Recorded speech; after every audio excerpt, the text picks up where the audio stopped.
Perspectivas do desenvolvimento regional. Esse é o tema de hoje do seu Agenda Econômica. Quem está conosco é o ministro da Integração Nacional, Fernando Bezerra Coelho. Participa dessa entrevista o jornalista Ronaldo Martins. Ministro, na questão do desenvolvimento do Nordeste, se discutiu muito a extinção da Sudene, que mais tarde também no desenvolvimento do Norte se discutiu a extinção da Sudam. E como é que ficou com o reerguimento desses dois órgãos? Qual é a diferença do perfil que esses órgãos têm hoje para o que eles tinham no passado? Olha, Lival, eu queria aqui aproveitar para dizer que o presidente Fernando Henrique teve vários acertos no seu governo, mas teve também erros, e talvez um dos maiores erros da administração do presidente Fernando Henrique foi a extinção da Sudene e da Sudam. Aquilo foi um trauma para a política de desenvolvimento regional. Só para você ter uma ideia, o pretexto de acabar com a Sudene e com a Sudam foi a ocorrência de fraudes, de desvios de recursos do FINO e do FINAM.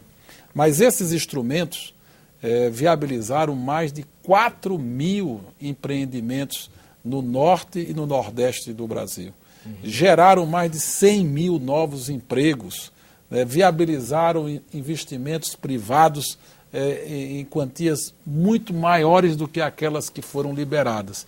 E depois da extinção da Sudene e da Sudam, se abriu diversos processos, e o que se verificou é que mais de 70% dos empreendimentos conseguiram seus certificados, concluíram seus projetos. Então, do ponto de vista de política de desenvolvimento regional, os acertos, os êxitos alcançados foram tão expressivos que não se justificava uma medida tão dura e, eu diria hoje, tão equivocada como aquela que foi tomada. E a diferença do isso levou um tempo muito grande para ser retomado. A Sudene foi recriada, a Sudam foi recriada, né? Mas a gente perdeu, digamos assim, muito tempo na reestruturação desses órgãos que até hoje precisam ainda serem fortalecidos.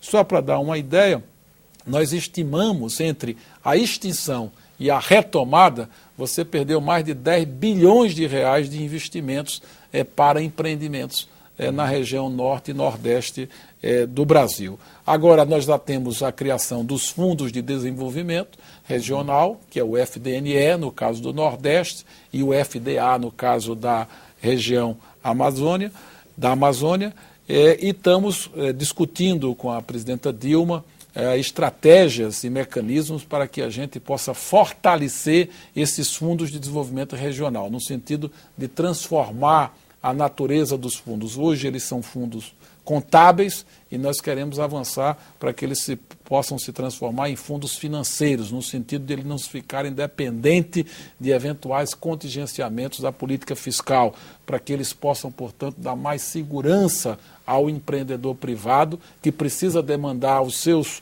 financiamentos para a elaboração dos seus projetos e para a execução dos seus empreendimentos. Então, eu acredito que com esse plano da eliminação da miséria no Brasil e, notadamente, o enfrentamento da questão da miséria no norte e no nordeste do Brasil, tanto a Sudene quanto a Sudam vão ter a oportunidade de voltarem a ser o centro dos debates político, econômico das nossas duas regiões e, com isso, recuperar o protagonismo que já teve no passado e que, em função do desprestígio a que foram submetidos, terminaram perdendo, digamos assim, esse protagonismo. Então, hoje nós estamos cuidando de fortalecer os fundos regionais, de dar diretrizes novas para a aplicação dos fundos constitucionais, que no caso é o FNO e o FNE.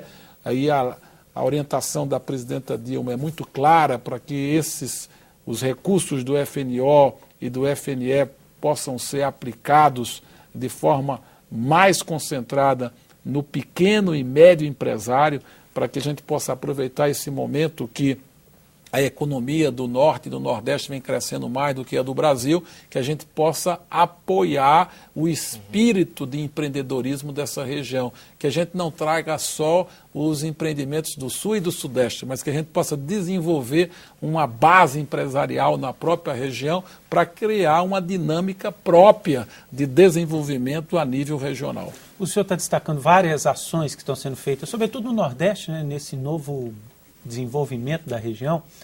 Não se corre o risco, ministro, de nesse processo a gente criar a mesma desigualdade da qual essa região era vítima?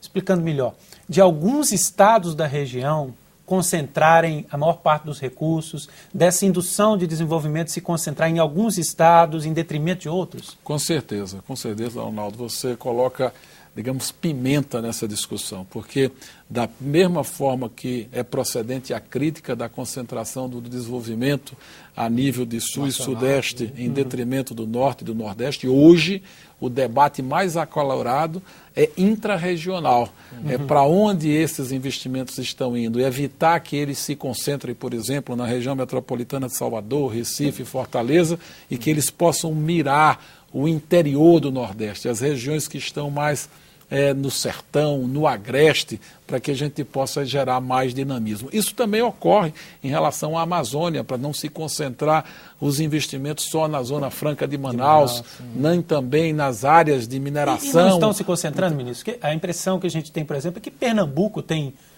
crescido muito, tem recebido muitos investimentos, talvez até mais que outros estados. Não, eu não diria que tenha recebido mais, eu diria que é uma preocupação, inclusive do próprio governador Eduardo Campos, de que os investimentos não se concentrem exclusivamente no espaço metropolitano do Recife.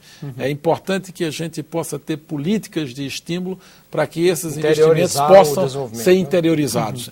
Eu fui secretário de Desenvolvimento Econômico de Pernambuco e um dos instrumentos para que a gente possa mitigar os efeitos dessa excessiva concentração é oferecer estímulos fiscais maiores para aqueles que possam ir para o sertão e para o agreste. Ministro, os polos de desenvolvimento de Petrolina e de Juazeiro, eles se viram assim uma espécie de modelo para o Nordeste, encantou o Nordeste inteiro e acho que até o Brasil inteiro, porque ali se desenvolveu um projeto de irrigação, de agricultura, produção de frutas e até de vinicultura, né? Correto. Então, quer dizer, o que é que foi esse projeto? Ele pode ser transportado para outras regiões e outras áreas também carentes? Pode e deve. Nós estamos cuidando agora de trabalhar com diversas áreas do governo, notadamente o Ministério do Planejamento, o Ministério da Fazenda e o Ministério da Casa Civil, na elaboração de uma proposta que se constitui no Programa Nacional de Irrigação do Semiárido Nordestino. E a partir dessa experiência exitosa de Petrolina e Juazeiro,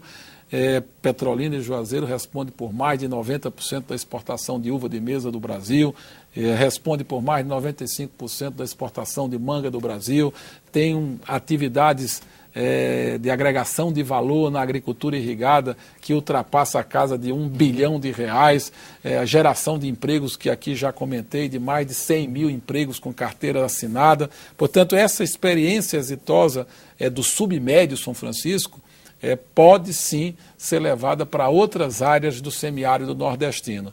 E nós estamos na montagem de um programa que a presidenta Dilma ainda está avaliando para que a gente possa, até o final do mês de julho, poder anunciar um programa de ampliação das áreas irrigadas no Nordeste brasileiro, no sentido de a gente gerar mais emprego, mais renda, mais dinamismo econômico, no sentido de a gente combater a miséria e a pobreza. O senhor coloca essas ações ligadas ao Nordeste e nós comentamos no primeiro bloco que hoje focos de pobreza e de seca são muito sérios também no sul do Rio Grande do Sul. Verdade. É possível transportar essas ações que hoje estão voltadas para o Nordeste para essa região? O que o Ministério está fazendo em relação a essa região? Com certeza. Já no governo do presidente Lula, se enfrentou a questão da escassez hídrica na metade sul do Rio Grande do Sul. E estamos construindo já 3 grandes barragens na metade sul e agora estamos discutindo com o governador Tasso Genro para que a gente possa ampliar a construção de novas barragens, se esses projetos serem agasalhados a nível do PAC. A presidenta Dilma tem uma preocupação muito grande em enfrentar e resolver essa questão da escassez hídrica da metade sul, e eu acredito que até o início de agosto, quando estarão sendo finalizados os números do PAC, a gente possa anunciar novos investimentos na construção de barragens e canais que vão enfrentar não só a questão do abastecimento humano, mas também propiciando a irrigação de diversas culturas, sobretudo a cultura do arroz lá no Rio Grande do Sul, para que se possa dar a perspectiva do emprego e da renda também para essa região que tem um baixo dinamismo econômico. Ministro, tem sido flagrante no Brasil a questão da redução da capacidade pesqueira dos nossos rios. E isso, inclusive, tem sido identificado no xodó de todo o Nordeste, que é o Rio São Francisco. O que é que está sendo feito na sua pasta para atenuar um pouco essa situação? Primeiro, para constatar que a sua afirmação é absolutamente verdadeira.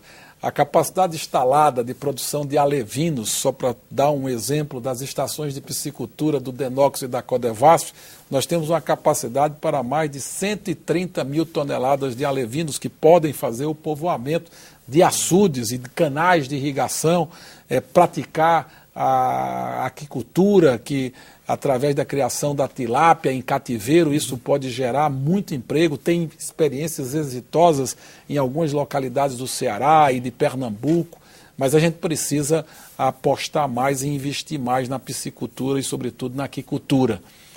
No programa do Plano Brasil Sem Miséria, vai haver uma ação que vai ser desencadeada já a partir do segundo semestre desse ano, no sentido de ampliar, primeiro, a produção de alevinos. Só para dar um número, o ano passado nós produzimos pouco mais de 30 mil toneladas de alevinos, ampliar para que a gente possa esgotar a capacidade instalada das nossas estações de piscicultura e agregar, não só gerando a produção de peixes para saciar a fome, mas também essa atividade ser geradora de emprego e de renda. Sei que é um tema muito mais ligado ao Ministério da Pesca, mas talvez o senhor tenha conhecimento, que é esse projeto de utilização dos reservatórios para a piscicultura. Em que pé que está isso? Não, na realidade existe hoje uma dificuldade muito grande em relação à questão do licenciamento ambiental para que você possa ter as outorgas d'água no sentido de fazer o povoamento desses açudes públicos. Mas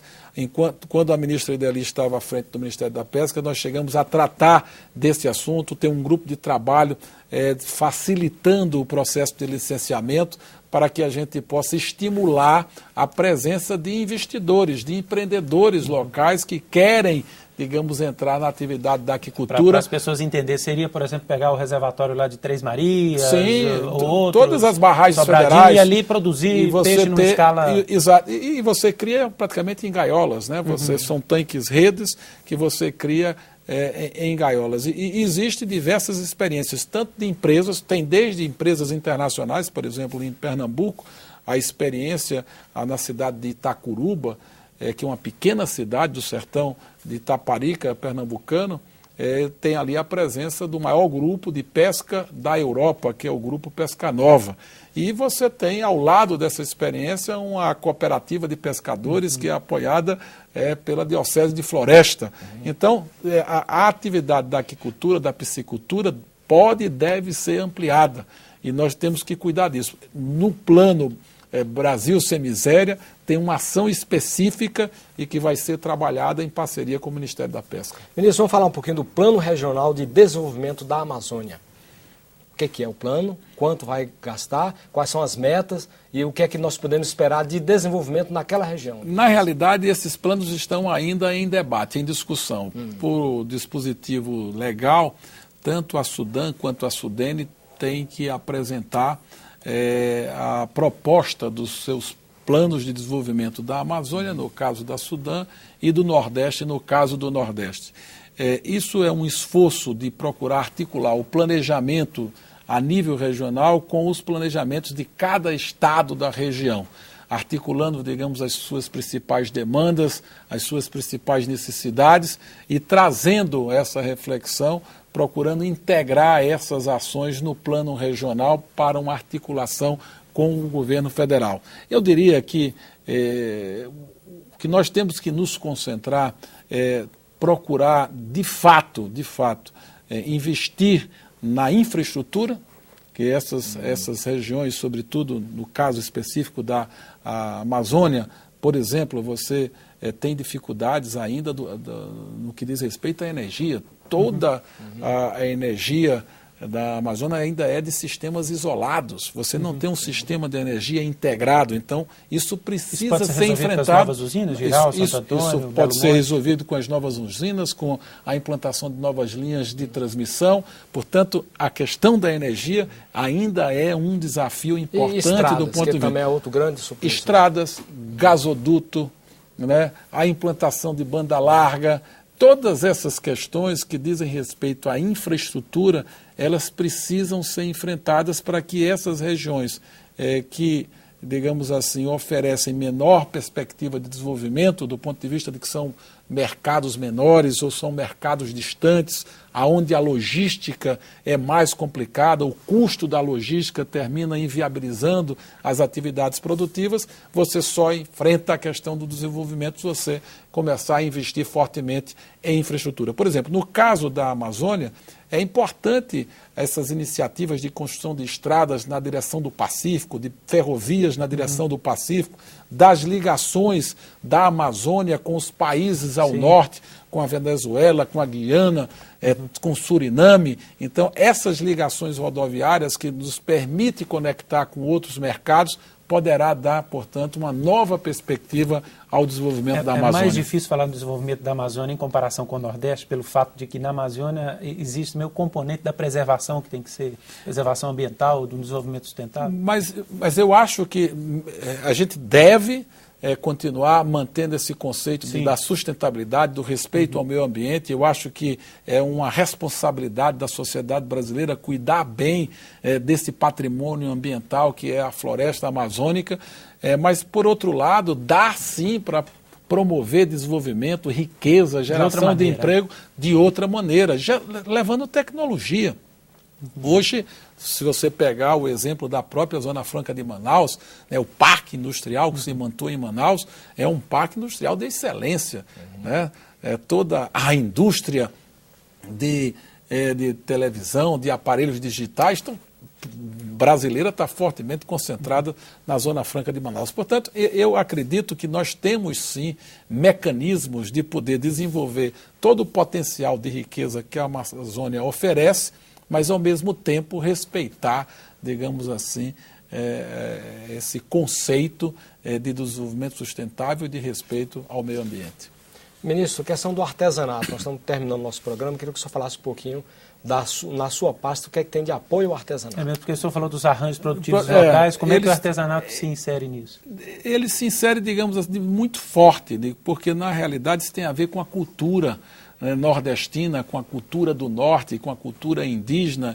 Então, todas os órgãos de desenvolvimento regional, no caso Sudã, Sudene, no caso da Codevasf e Denox, que tem atuação nos espaços regionais, procuram promover o apoio ao artesanato local.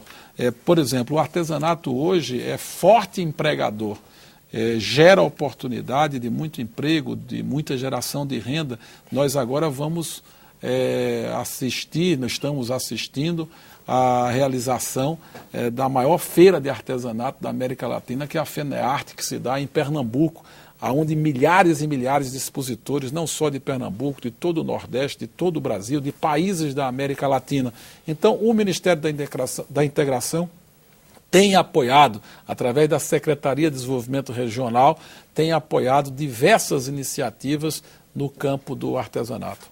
E o Agenda Econômica fica por aqui. Se você tiver críticas ou sugestões ao nosso programa, entre em contato conosco pelo nosso portal www.senado.gov.br/TV. Você poderá também assistir ou fazer download deste e de outros programas da TV Senado. Nós agradecemos a entrevista e as informações que nos foram prestadas pelo ministro Fernando Bezerra Coelho, da Integração Nacional. Agradecemos também a participação do jornalista Ronaldo Martins. A você de casa que nos acompanhou, muitíssimo grato pela sua audiência e até o próximo Agenda Econômica. Até lá.